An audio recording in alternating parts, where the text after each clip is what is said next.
Bienvenidos and welcome back to Puro Pinche Gol, the place we discuss all things USMNT y la selección mexicana. My name is Adrian. Join me once again, my co-host Tocayo, Adrian. Adrian, what's good, brother? What's good with you, boy, in those glasses, man? That's what I'm talking about. Yeah, man, I was crying all the game at that horrible masterclass by Triple G. Not masterclass, anti-masterclass by Triple G. Nah, really, I got pink eye in my left eye, and I didn't want you guys to suffer watching that. So I was like, man, I better put on some glasses. Yeah. Good choice. So Good choice. yeah, so here I am at 9 p.m. wearing glasses. I'm recording Al pie del indoors. cañón. Yeah. Well, man, let's get right into it. 6 things we learned. USA, Jamaica. In our preview episode, we kind of thought I thought you were a little more hesitant to say it was going to be as easy as I was thinking. We knew Leon Bailey. A lot of their better players were suspended or out or just didn't commit to this window of international fixtures. So we all thought not all of us. Again, you kind of were hesitant. A lot of us, especially on USMNT Twitter, thought that it's gonna be an easy match, man. And to fill you guys in, if you didn't watch the match or if you're just now joining us, it ended 3-1. 2 goals by Haji Wright in the extra time after a last minute own goal was scored to save the United States. USA was less than 30 seconds from getting eliminated from the Nations League in the semifinals. And interestingly enough, Jamaica scored in the first 30 seconds and USA scored in the last 30 seconds of the match. Yes. But yeah, I mean, I think we were more expecting USA to play how they played in the extra time. I think they played a lot better in extra time versus how they played in the normal 90 minutes.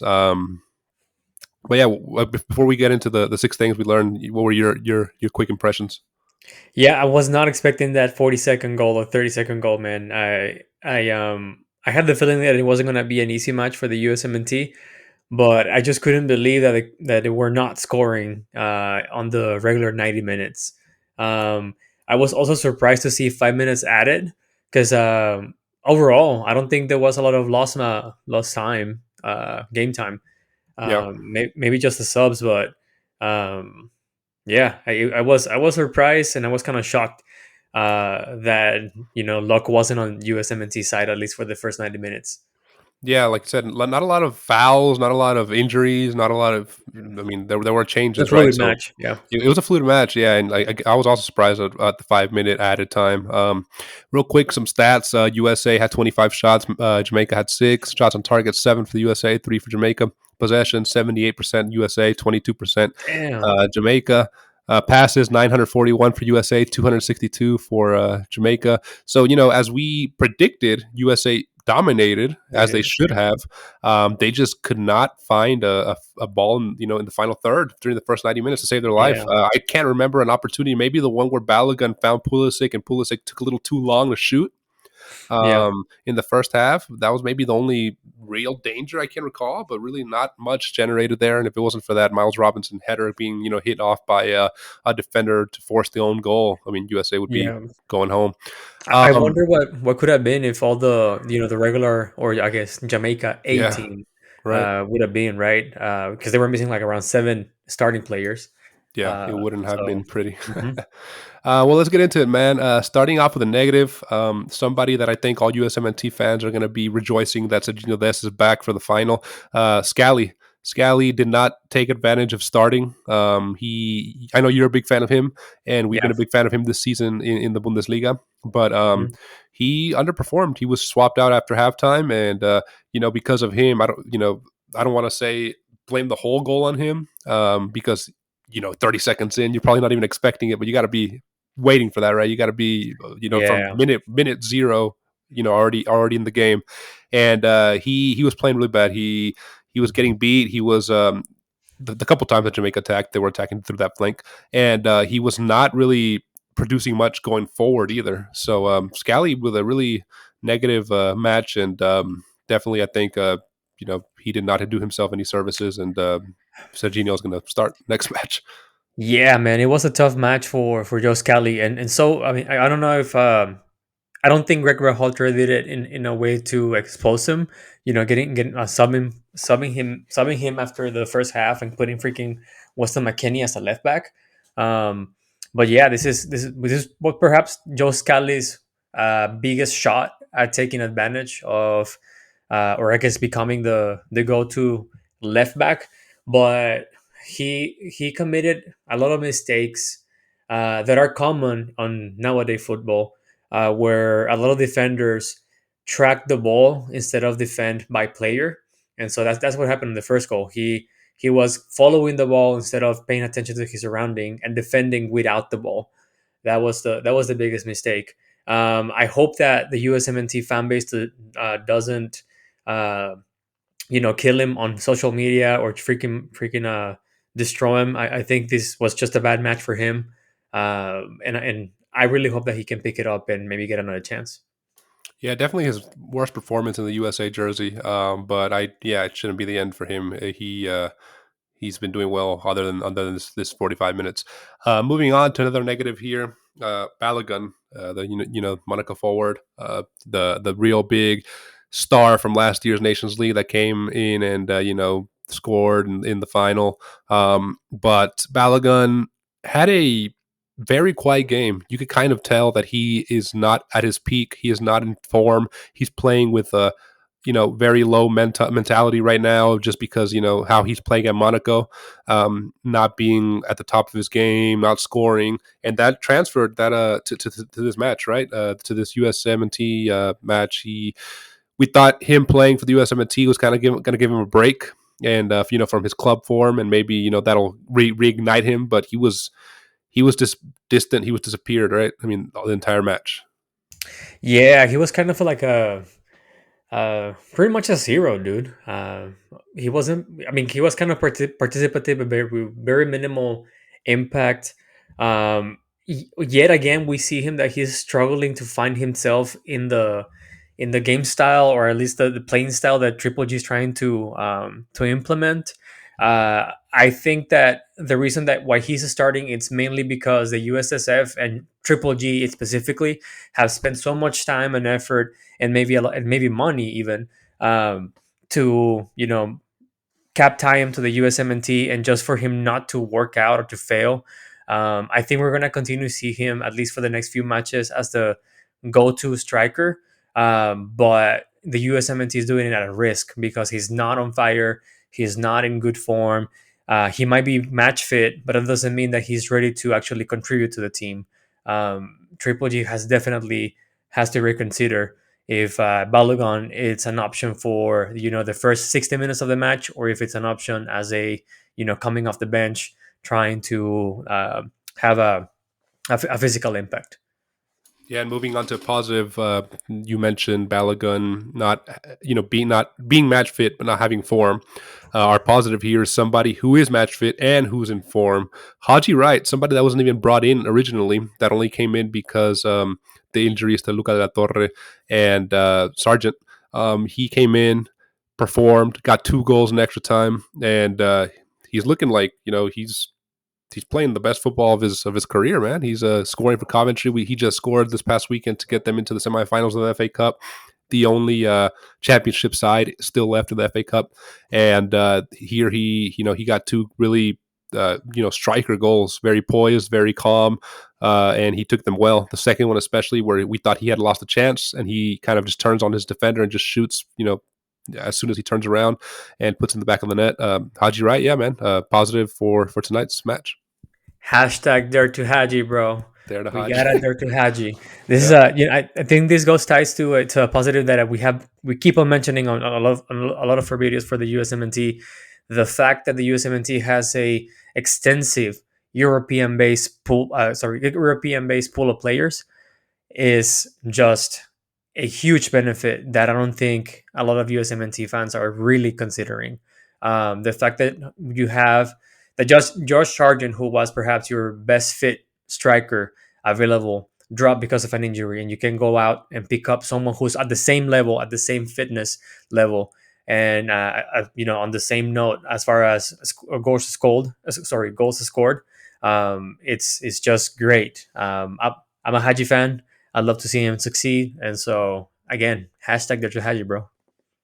Yeah, good point about that's something that USMNT hasn't really had ever, right? Having that a 1-for-1 replacement, European-based players that could just come in, and there's so many players that they have in Europe that they could find replacements. But even 5-10 years ago, it was that somebody from Europe went down, you had to bring in an MLS guy.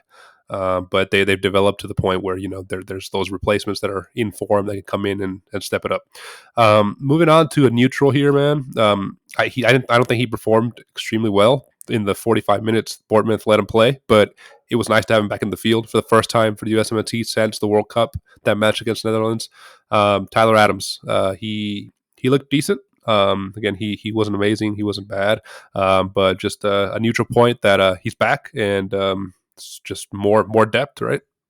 Yeah, I mean, it's good to have him back. I guess he came in because Triple G needed a faster recovery of the ball in the middle, and he's definitely good at that. But it's also kind of I don't know. I don't know if it's detrimental, but he wasn't happy that he got substituted, man. I think that move, while I understand that Triple G is trying to save him and not, extenuate him uh, as he should, right? It also exposes him that he's not ready. He's not match fit for at least not for more than 60 minutes. Well, I Uh, mean, the commentators were saying Bournemouth told Triple G he could only play 45 minutes a match, so he had to Here we pull go. him. He had to Then pull why him. bring him in, dude? Like, Yeah, I don't know. anyways, neutral. I think, yeah, it's nice to see him play, but come on, Triple G, you gotta know better, man. Yeah, I mean that leads us to our negative, man. Our final negative of the video. Triple G, he got lucky. What's more to say? I mean, okay, Jamaica may have gotten lucky with that goal in the first 30 seconds. I mean, luck played a factor. Scally being misplaced, out of place, not watching his man played a factor. But the USMNT goal in the last 30 seconds was even luckier. USMNT's tactics looked all over the place. That they were horrible in the final third in the first 90 minutes. We've heard back in a couple months ago when Ricardo Pepi said that he liked playing for Tonio Hudson and BJ Callahan because they gave him more freedom up top at the final third than Triple G does. Triple G, always has to have his style, do it my way or the highway type of mentality, and he was exposed today. I mean, we didn't see Jamaica really after the goal do much, but they were very, very solid defensively, and he did not know how to break that down. He didn't break it down until the extra time when, like you Yeah, he said, got lucky. Yeah. Mhm. when the big difference was that USA has more bench player quality than Jamaica. Mhm. But Yeah. yeah, Triple G. I agree. The disastrous planteamiento today. He had a poor planning of today's match. I think he got stumped. I thought, well, I felt that at least at the very beginning, the USMNT and maybe Triple G specifically came in with this mentality of, oh, is this going to be an easy match? We should run him over, right? And that lack of respect, hit him in the face in the first 30 seconds. He got super lucky. That last play was just pure luck, man, just pure luck, because the USMNT looked desperate starting from like the 60th minute and above. And Lucky and the referee let them take that corner.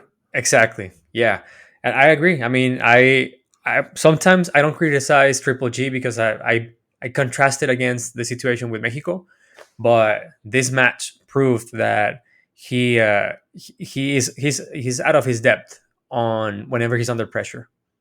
There's Oh. no doubt. Yeah. And like we always do, we try to conclude it always with a positive. I think the last positive here is one that I think all USMNT fans noticed, and somebody that was a hero in last year's Nations League as well. Gio Reyna. Gio Reyna got 2 assists today, both to Haji Wright.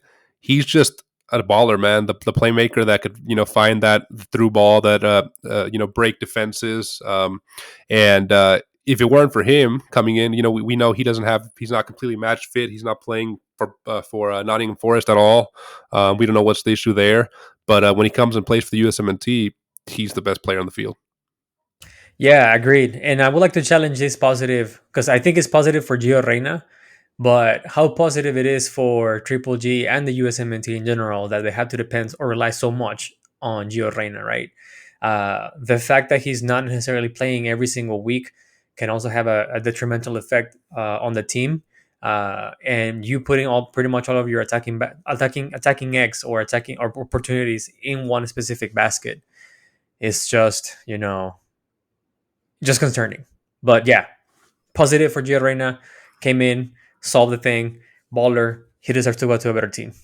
Yeah, individually positive, but I agree. Yeah. If you look at it holistically for the USMNT, just have to rely on him. It's concerning for sure, and that goes back to our negative of Triple G. having to adapt, having to have Yes. the tactical prowess to be able to change formation, which he did today, but it didn't really help. When he in the second half when he moved McKennie to the right back and put two forwards in, played double forward with Haji Wright and Pepi. Uh-huh. It didn't help until really Gio Reyna came in. But yeah, I mean, the 3-1, they won it at the end of the day. They're going to be meeting either Panama or Mexico in the final. We're recording this right after the USMNT match, so we do not know who's in the final yet. But we'll definitely, write it in the comment as soon as we, once we know. But we're gonna go watch that one, and we'll be posting the 6 things we learned regarding Mexico and Panama as well right after the match. Adrian, man, as we wrap up this episode, brother, where can our listeners find us? And they can always find us on YouTube. Don't forget to subscribe, hit the like button, and turn on the notifications. You can also find us on Apple Podcast, Spotify, or wherever you are your podcast on. Last but not least, you can also find us on Twitter and Instagram at Puro Pinche Gol. We post stuff every now and then. Yeah, be sure to subscribe. If you're not subscribed yet, we're getting close to the 500 mark, and we're going to be doing, the closer we get to the 500 mark, we're going to be releasing a giveaway. Stay subscribe and stay tuned, and we'll be giving details on the giveaway for that in the next couple weeks here. Adrian, man, another good episode with you, brother. I'll see you in the next one. Dare to Haji, my guy. Dare to Haji. See ya.